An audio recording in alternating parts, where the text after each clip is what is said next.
of steel. Beneath the hammer, the secrets reveal. The clang, the spark, the rhythm I feel. Rings in my hands, they bind, they sing. Forge the past in a circle of string. Do the ring rings, weaving time, weaving kings. Do the ring rings, crafting fate with metal wings. Do the rings, oh the chains,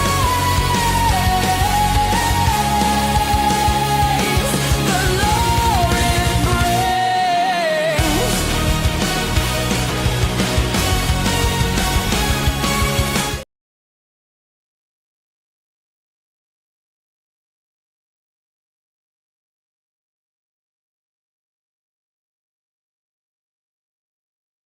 Howdy, howdy, folks.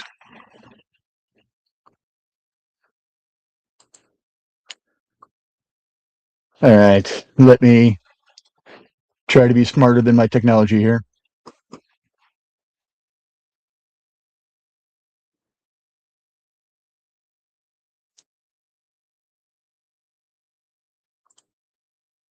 There we are. Okay.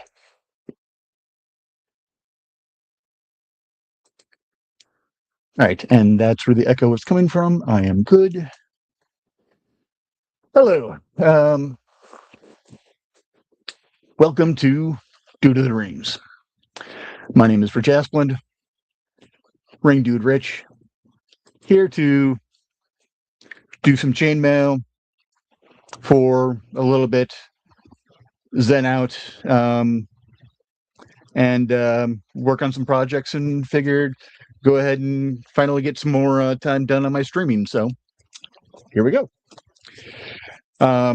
What I am working on right now is a tie, as in a necktie.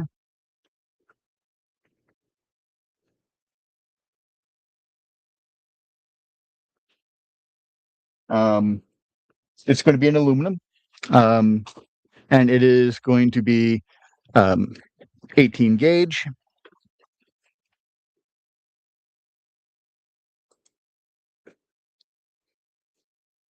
¼ inch,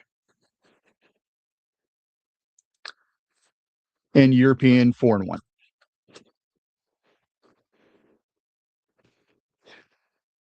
Nice and easy, basic.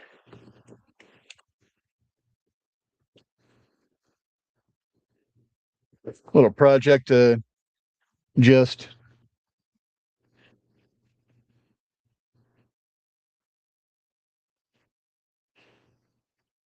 recharge the batteries. Stay.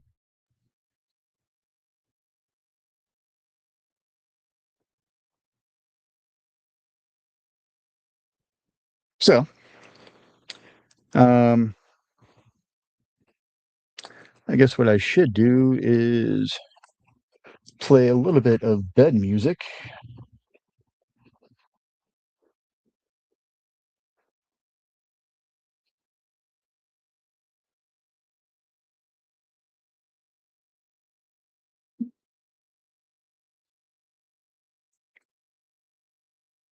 Ah, I could have used a weekend at a run fair. Hey, Thesis. Hey, Vince. Okay. And media assets. Pop into music, and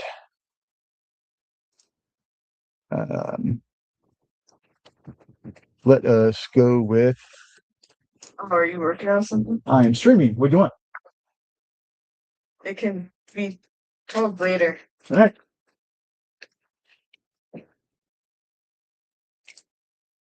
The crow enters, and then the crow exits.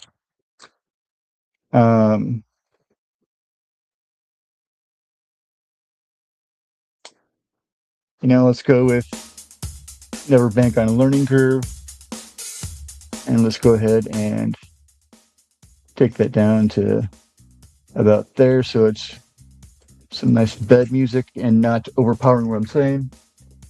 I'm sure, man, what you want? I'm sorry.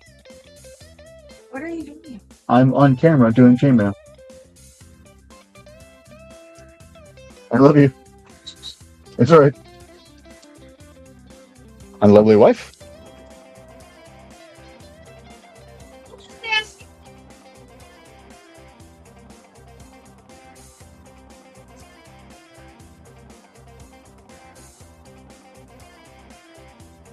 So,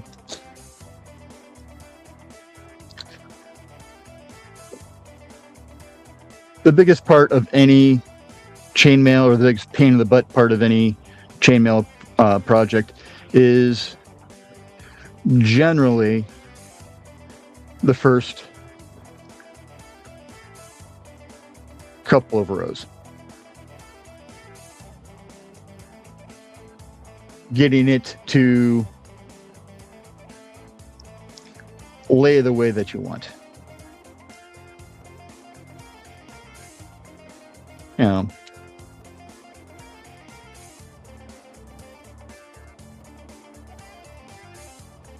every man's problem wanting to get laid the right way.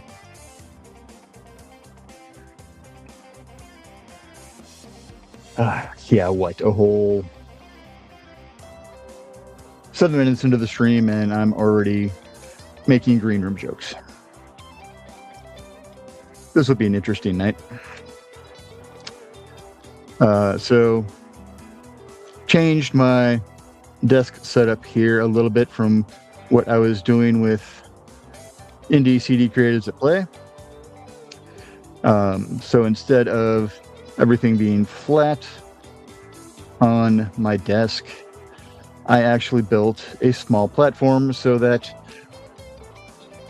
I don't have to do weird, tricky mouse tricks to get things to work, because my mouse sits right under here.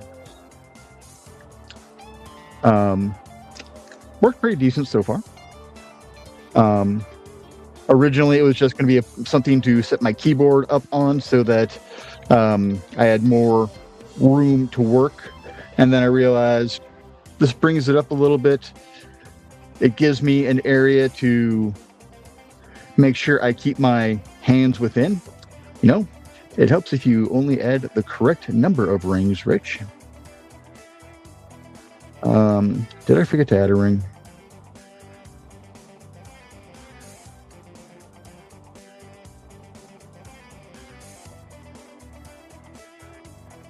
There, I got all talkie and I forgot to add a ring.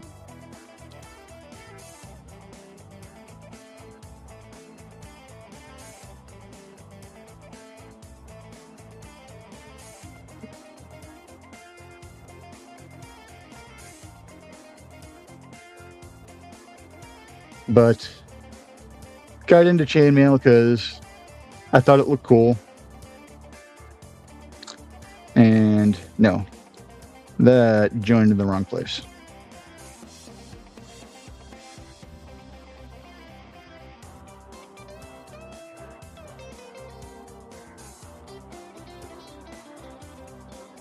And I figured, hey, what the heck? I'll try it. And, you know, won't have to worry about it. You know, yeah, it gets addictive quick.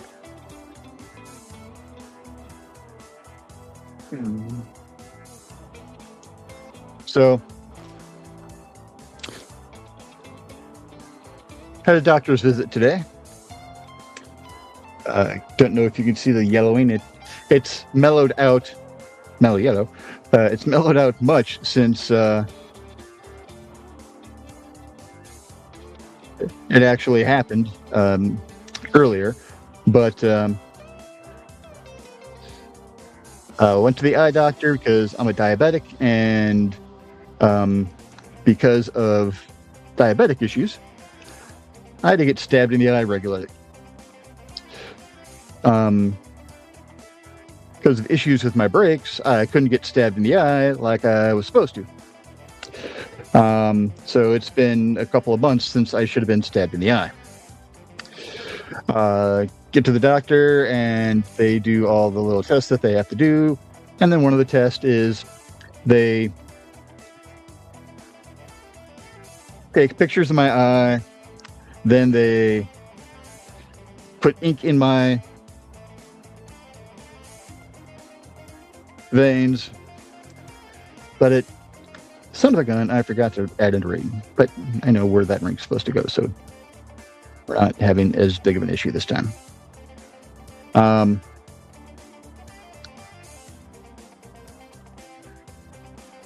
So, yeah, they had to put a dye in so that they can see whether there's any leaking or anything like that. And, yeah, it changes the color of body fluids. Freakishly, it changes the color of body fluids. So, you know, it's urine looks much like the aforementioned joked about mellow yellow. And I didn't realize that it did the exact same thing to my blood. Because I'm sitting there, and they ended up blowing the vein a little bit because my veins are assholes and they like to roll and hide and do all sorts of jerky stuff. And, well, the jerky thing that they did this time was they decided to blow.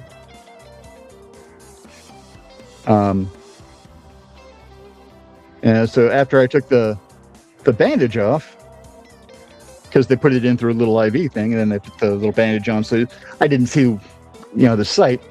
Now, it was bright, freaking neon yellow. I mean,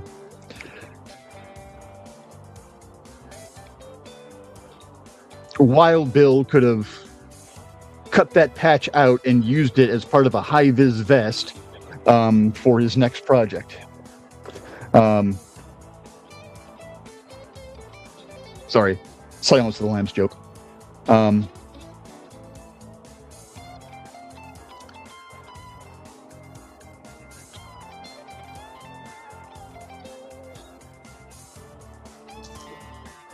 But just chilling here for a little bit. Figured I'd get some stream time in. Proof of life. I've been a little scarce lately because of break issues, money issues, mental health issues. Who the hell am I kidding? Mental health volumes. But I'm alive. I am well-ish. I'm not going to lie and say everything's hunky-dory fine, but things are starting to look up. But then again, it is after the date that usually screws with my head the most, so everything should be on the up and up anyway.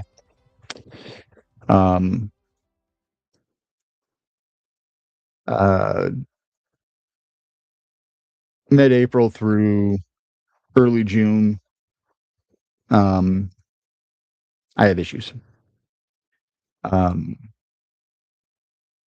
And it's cyclic. It's nothing anyone can stop. It's nothing anyone can do anything for. It's just a broken part of my brain that I have to cope with and deal with. And a lot of times that coping and dealing is me seeking solitude. So if I suddenly disappear, look at the calendar and figure out Is this that time frame? If it's that time frame, all it is my yearly cycle. Um, so, um, I know I'm loved. I've got really good friends. I've got a really good support system. I've got real good family. Um, and when I say I've got a really good family, I'm not just talking biological. Um, I am one of those that believes you curate your family throughout your life. Your kin are the people you don't get to choose. They're your blood. Um, and sometimes kin are assholes. And it's okay to kick kin out of the family. Um, can't kick kin out of being kin because, they're still going to be blood. But it's fun to kick kin out of the family. Family are the people you choose to surround yourself with. The friends and loved ones that make life worth living. So, I tend to get a little bit philosophic at times, a little bit maudlin. I am going to apologize in advance. And, I forgot to go ahead and loop the music again. So let's go back in and let's go ahead and go to WTF Rednecks Can't Groove. Music is provided by the wonderful, talented Dan Hollifield.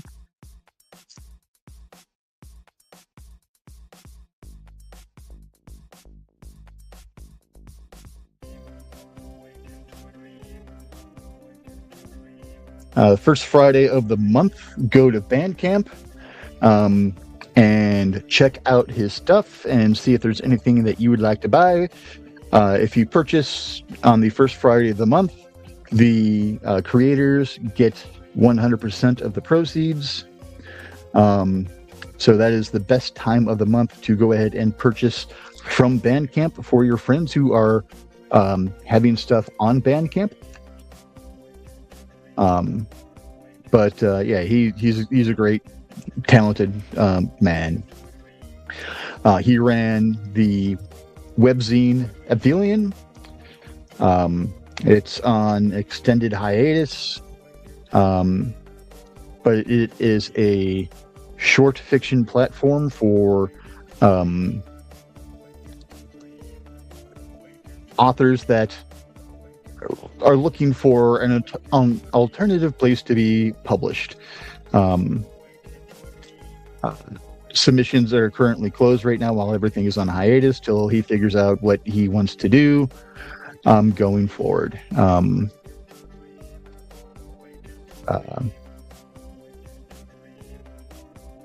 Dan is a talented author as well.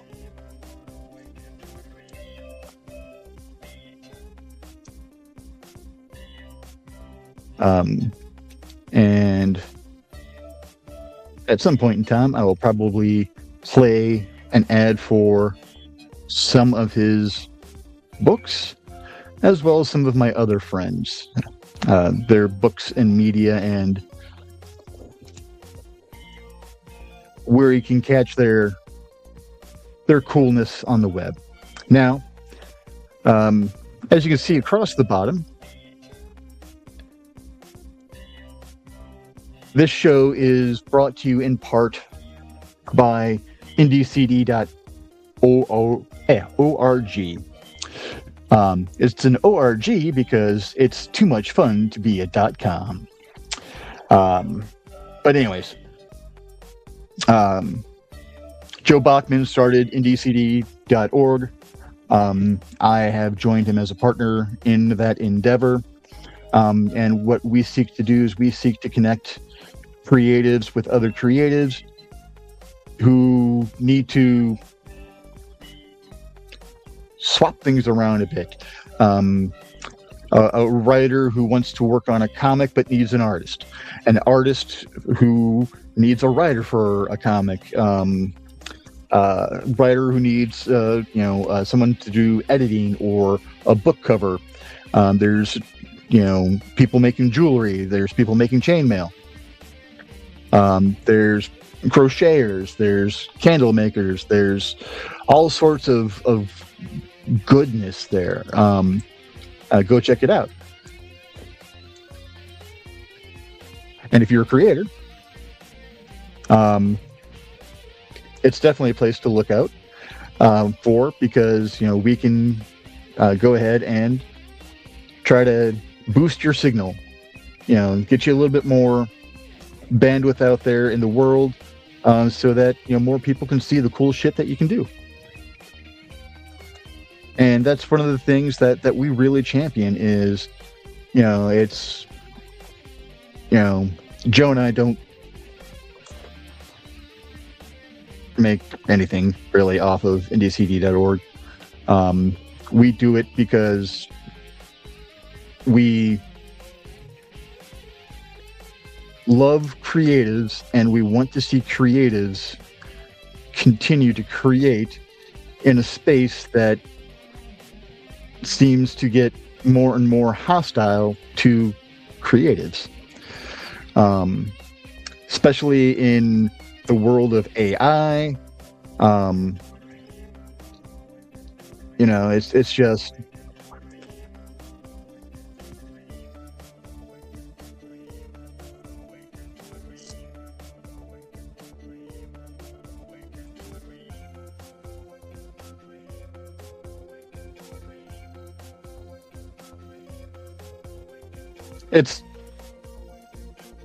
it's tough.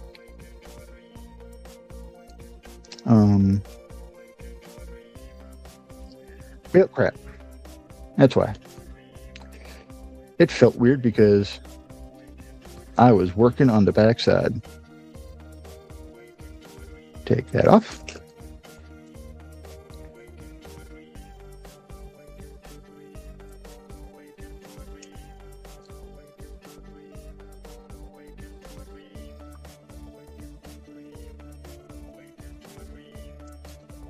This is what I wanted.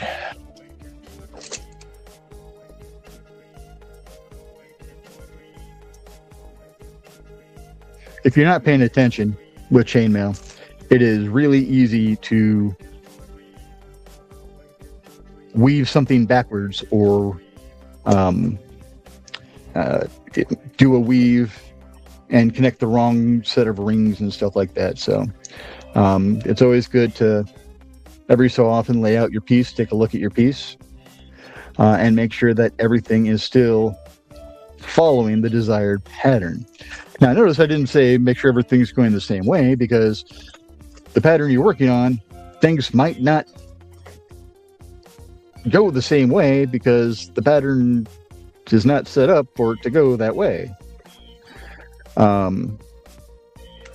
Sometimes things will, take a left at Albuquerque.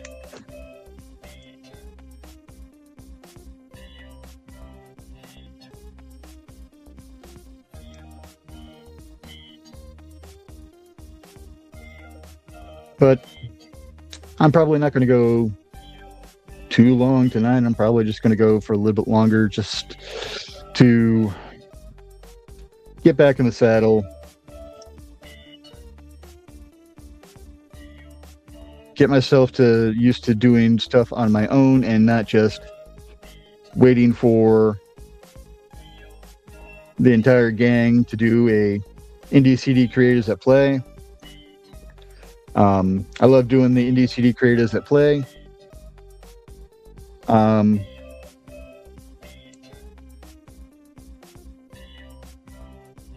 But Indie CD Creators that Play, for my channels, it only goes out to my Kick, where when I do my Due to the Rings, it's hitting all my channels. My YouTube, my Twitch, my Kick.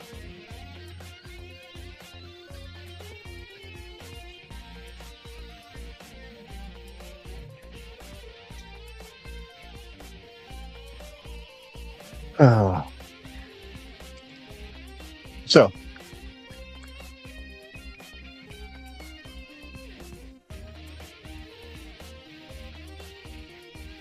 we'll go ahead and lay a little bit of learning.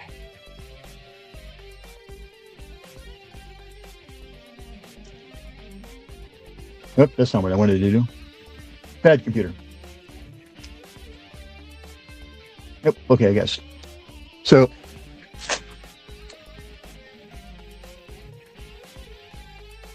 when it comes to chainmail,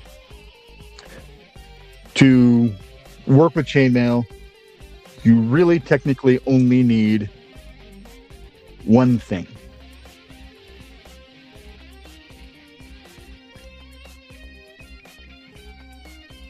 Bits of wire.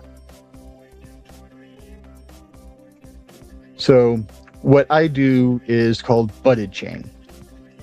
So it is not historically accurate chainmail as you would see in armor used in battle for knights and things like that. But it is used a lot for cosplay. Because in cosplay, you don't have to take a hit. Because all this is wire wound around a cylinder and then snipped, or in this case sawed. It's just you bend it so that it's open, and then you bend it back so it's closed again. And that's all you're doing, is you're putting open rings and closed rings together in a way that makes a pattern.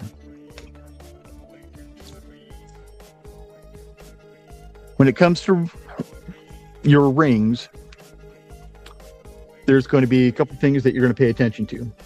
One is going to be the wire diameter, so the width of the wire, basically. So in this case, it is 18 gauge. 18 gauge tells me, 18 gauge SWG. So 18 gauge SWG tells me it is 1.2 millimeters thick. So pull out my handy dandy caliper and 1.1. It's within variance. The other thing you look at is the inner diameter. So this is 6.8 millimeters, or if I hit the handy dandy little button, 0.27. So quarter inch. So these are 18 gauge SWG 1/4 inch rings. Not to be confused with something like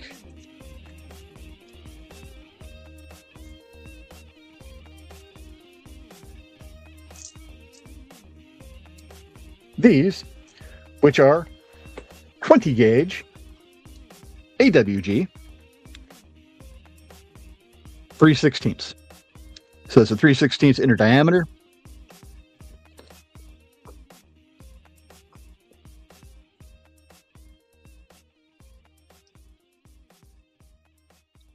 So they're all anodized aluminum, though. I work right now solely in either anodized or bright aluminum. Bright aluminum just means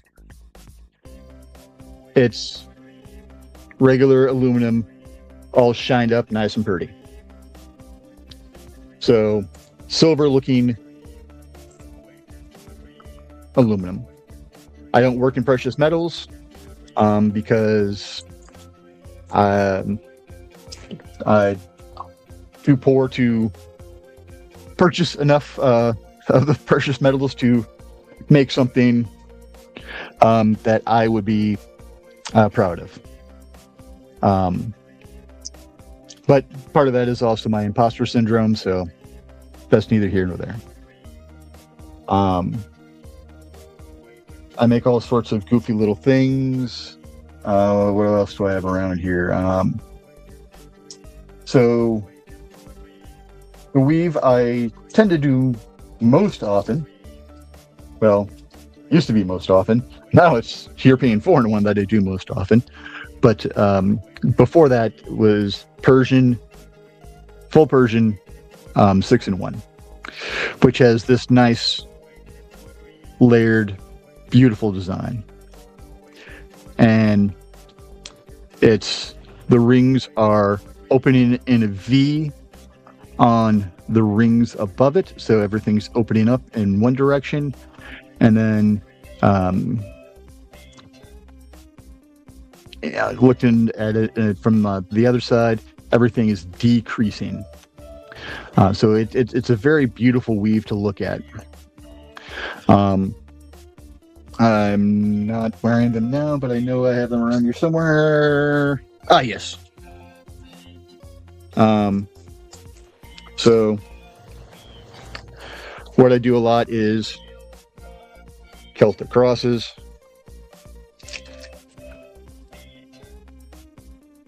Near. These are two of my everyday wear. I actually wear these everywhere I go, which is why I'm like, I know I had them earlier. Now this one's a mistake, but it looks halfway decent anyway. I do these little hearts. Because the last ones I gave to Misty already because they were for the dogs. We had 2 miniature pinchers that passed away over the past couple of years. So I made hearts in the colors of their collars, and then I joined them together because they were brother and sister, and we miss them dearly. Those goofy little chuckle fuckers. Somewhere around here is... That sounded ominous. The hell did I try to roll over?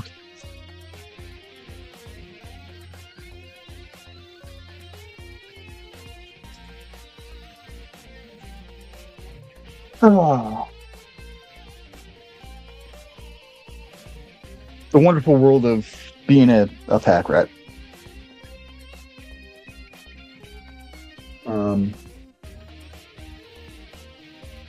And I say that with no malice towards rats because I actually have rats as pets, and we love them very much. Somewhere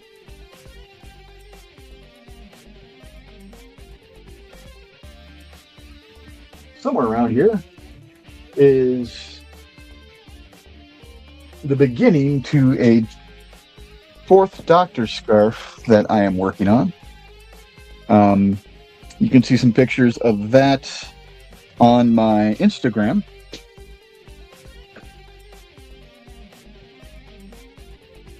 Because I have no idea where I put it right now because I have ADHD brain. And that's not a jibe at people with ADHD because I am a person with ADHD. I actually do have ADHD.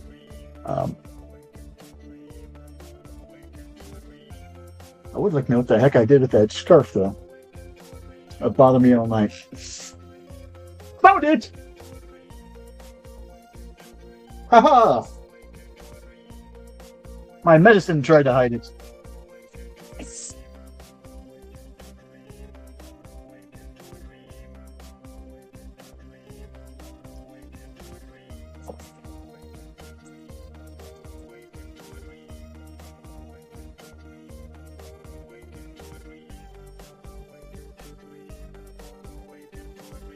Aha!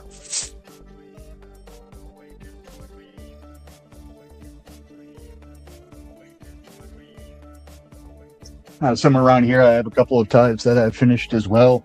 One in 18 gauge, 1/4 that is in bright aluminum, and then the other.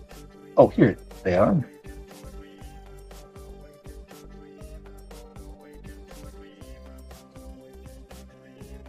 Okay. Am I going to Kagu Jenga? Carpalanche.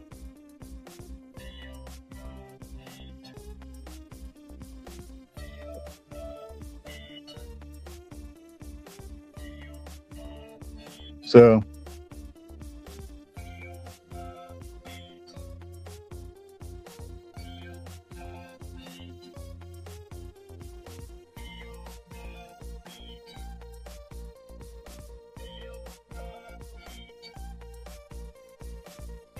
that's the 18 gauge 1/4, and this is the 16 gauge 1/4, and this is in forest green.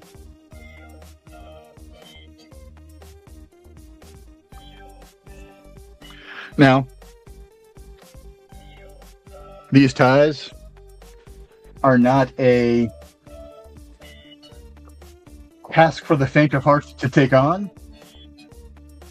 It is several hours and probably over 1,000 rings to work with. So, show my work area here real quick. Maybe. So there's one tape mark. Come on, be nice. There's one tape mark over here. Okay, fine, be that way. Yay. There's one tape mark over here. And then one tape mark over here. That is 17 inches. And that's what I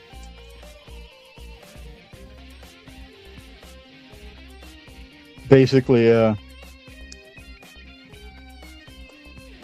stretch my tie across once it goes from the edge of the first tape to the far edge of the other tape. I know that I've got the length that I need, and then I can start working on the tapers. One's going to just taper to a point, and the other's going to taper in a couple of rings and then taper back out a couple of rings and then turn into a knot and then get a strap around it. When I do my straps, I do in the past a 2-in-2 chain going through where every third set of rings is a set of rubber O-rings so that it gives a little bit of stretch, so that if something happens and that tie gets caught or whatever, there's a chance for it to actually break and not break you.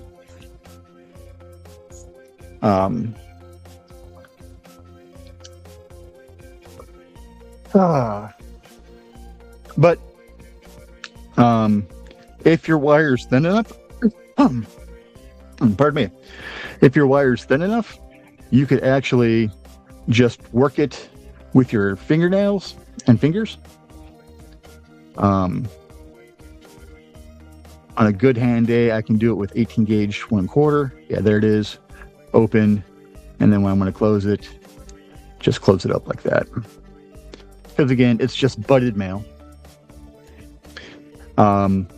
What you would have seen in historical dramas and things like that would have been riveted mail. So what would happen is the two ends here, this probably would have been better if I would have just gone over to, so the two ends there would have been flattened. There'd be a hole going between both of them, and then a rivet would go through that, and then it would be peened over so that it wouldn't come loose, to make a stronger armor. And of course the armor would have been steel, not aluminum. But for today's age, we're just doing it to look pretty. We're not doing it to actually give ourselves much protection, if any. So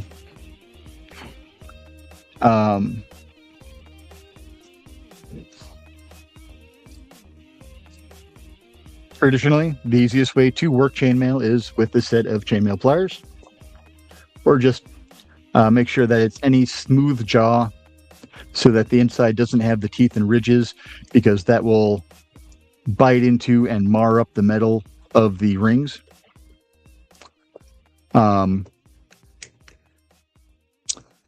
Let's see. But yeah.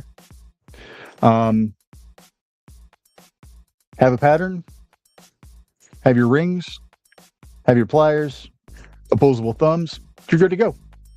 And then it's just learning how everything comes together and binds together, and it's beautiful seeing how the different things come out against each other. Like, again, this is European foreign wounds. This is more the traditional, what you would be seeing if you're looking at something in a Western medieval drama, where they're doing any kind of sword play and stuff like that. You'd be seeing stuff that looks similar to this.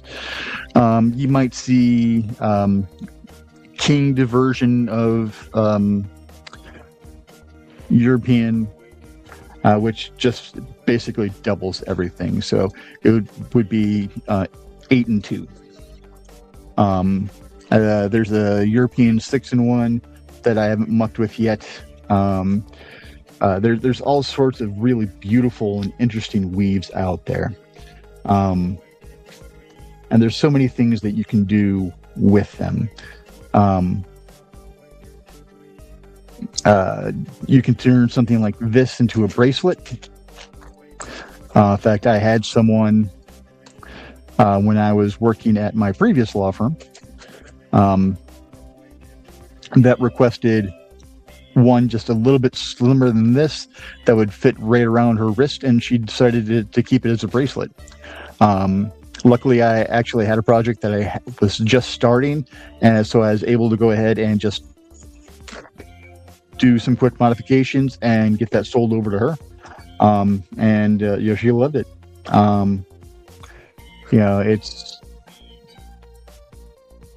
There's a bunch of really cool resources out there. One place that's cool to go and look at various weaves is a site called Chainmail Basket. I believe it's just chainmailbasket.com. But great place to see what the weaves look like. There's Mail Encyclopedia that will help you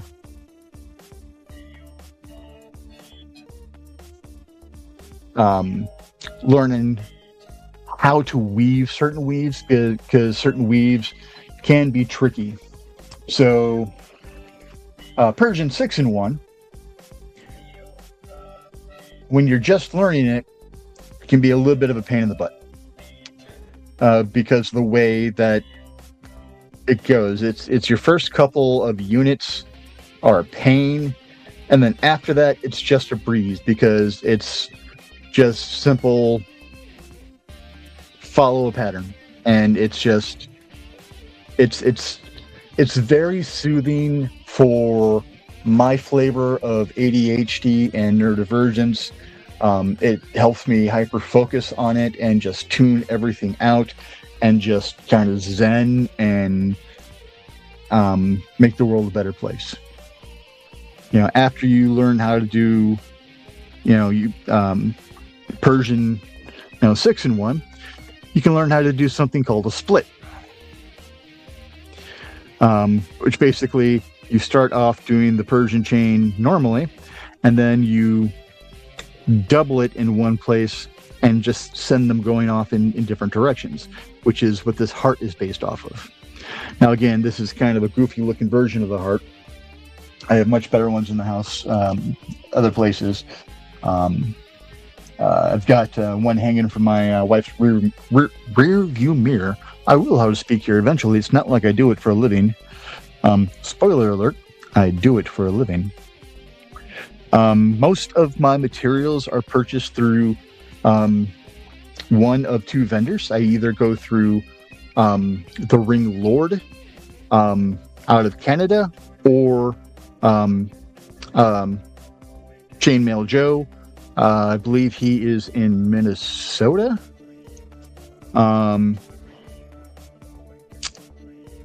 M-word, definitely an M-word.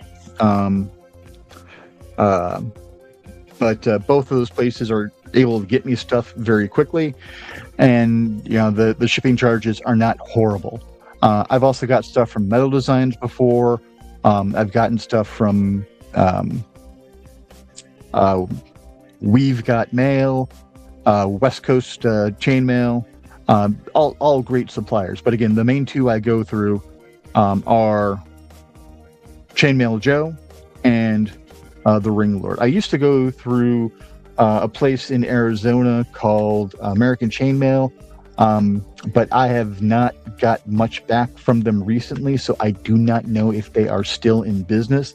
If they are still in business and anyone knows, please let me know, because I would love to start giving business back to him, because you did me right 99% of the time. There's just one time when things went horribly wrong, but of course it was the time when I dropped almost $500 in rings. So that's an order that I kind of need fulfilled. It's not like a $2 order that I can be like, I can live with that if that gets lost. But anyways, a lot of good suppliers out there. I get my pliers from Amazon, and I am a plier addict.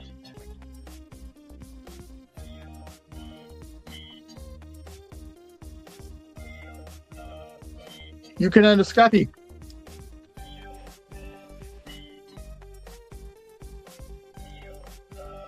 I've got just a couple pair.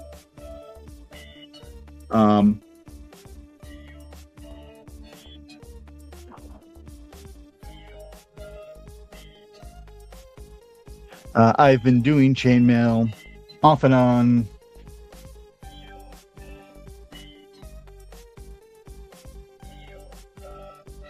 $20 years, somewhere around there.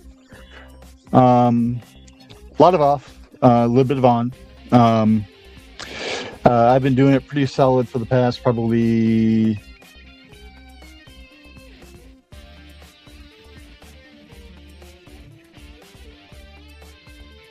10 years.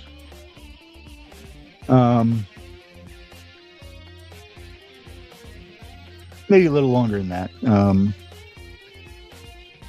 I don't remember if I was doing it when Ma was still alive, or if I really dove back into it after my Ma passed.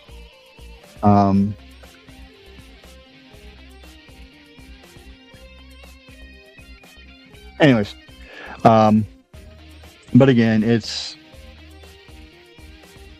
just something that's great to do, and the beautiful thing is,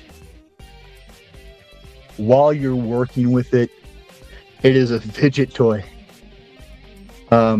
The sound, the just the feel of it, just going from one hand to the other, it's like running your hand through sand almost. Just make sure that you do it with stuff that's connected all together, because when these things get lost in the carpet, 6 months to a year later, you'll be like, I haven't bought that in like 2 years. I haven't seen that in like a year. Where the hell are these coming from? Oh, it's because of the day I dropped, my bucket of rings. They like to hide in the fibers of the carving.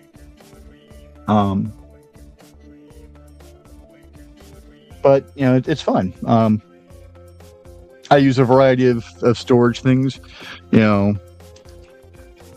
Little bead containers from buck and a quarter tree, deli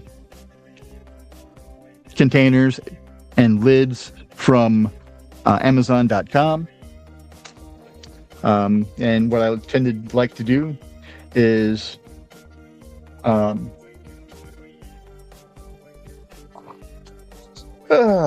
here there. I'll have one set of rings, which are just the rings as they come. And then if I have a project where I'm going to be working with some open, some closed, I will go through and I will close a bunch and I will open a bunch and I'll put them in different containers, and then I'll have a container for my project. And everything sits all nice and pretty, pushed off to the side until it's time to work on it. I also got this handy dandy little mat from Buck and a Quarter Tree. Another thing that's nice to tell me what measurements are. If I'm trying to figure out, okay, this I want to be 4 inches or 5 inches or whatever. Really, really great. Comes in really great while working on the stripes. Because it's like, all right, this needs to be 3 inches wide or whatever, put it on here and go, okay, we got it, we don't got it. I need to add another row. I need to take a row off. But it's, and even this project is still a nice fidget toy.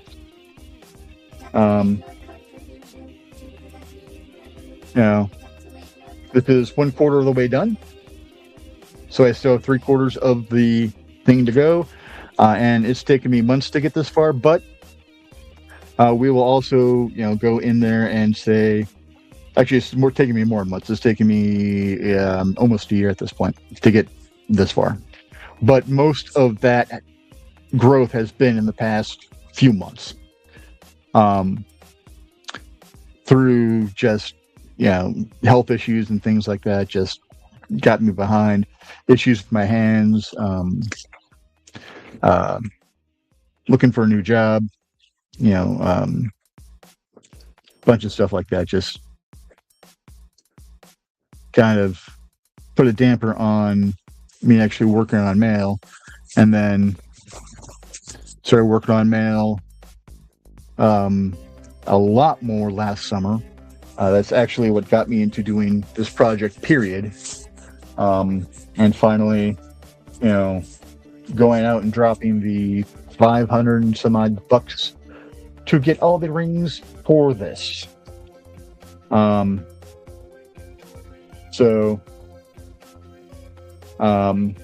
Yeah. Something like this would go minimum $1,000 if I had to sell it right now. And not at the current length. I mean, when it gets to its full length, because again, putting a year into it, over a year into it, by the time it finally gets done, and the 500 materials, yeah, that puppy ain't going cheap if I decide to make one and sell one. I'm rambling at this point in time. It is almost an hour, so I am going to go ahead and call it here. Thank everyone for watching.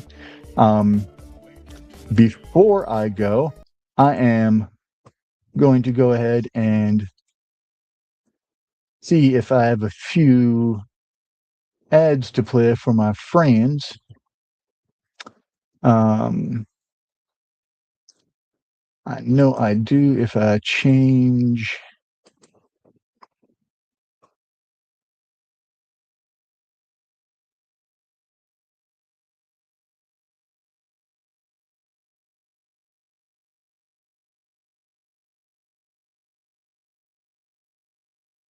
All right, I'm going to play some ads for some of my friends, and then I am going to go ahead and call it an evening.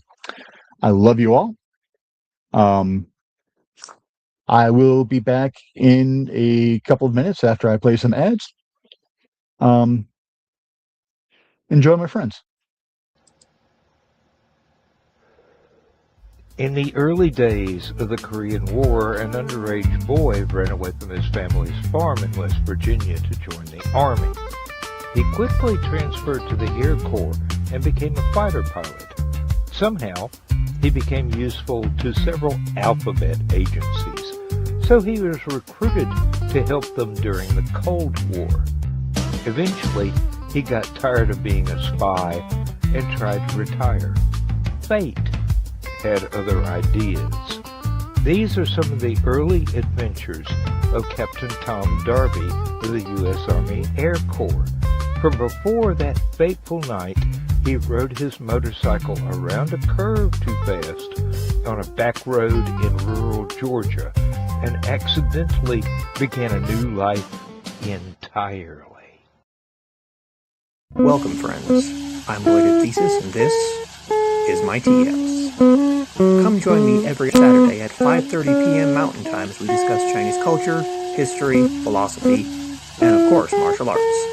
You can find me at youtube.com/BLADEDTH3SIS. Pull up a chair, grab a cup of tea, or the drink of your choice, and join the discussion.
Let's see. Let's do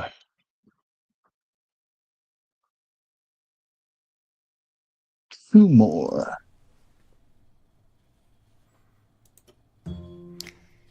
In 1948, a man was found dead on the beach.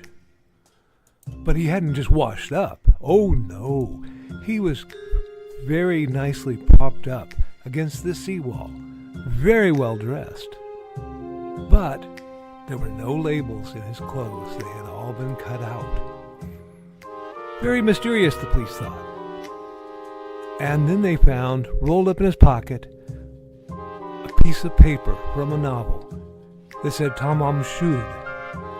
When they finally traced it, it came back to the Rubaiyat of Omar Khayyam. But it got even more strange, because in the back of the book, when they found that it had been torn out of, there was a code, a secret code that has not been cracked to this very day. When they finally found his suitcase, it had a mysterious jumble of items, some which were very hard to explain. Also in the back of the book was the phone number of a very mysterious nurse. What did she have to do with the death of the Somerton man? Find Death and Love Down Under, a novel by Carl Witzman, on Lulu.com in both ebook and print format.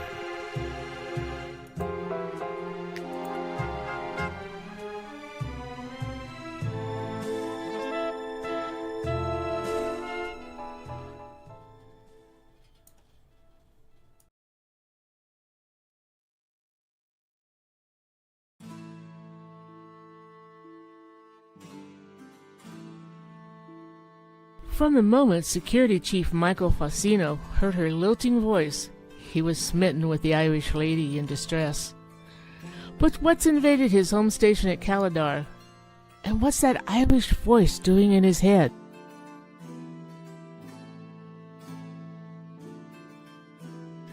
You can find all of Donna Carlene's books on Lulu.com. Find out more about her on the NDCD page at ndcd.org.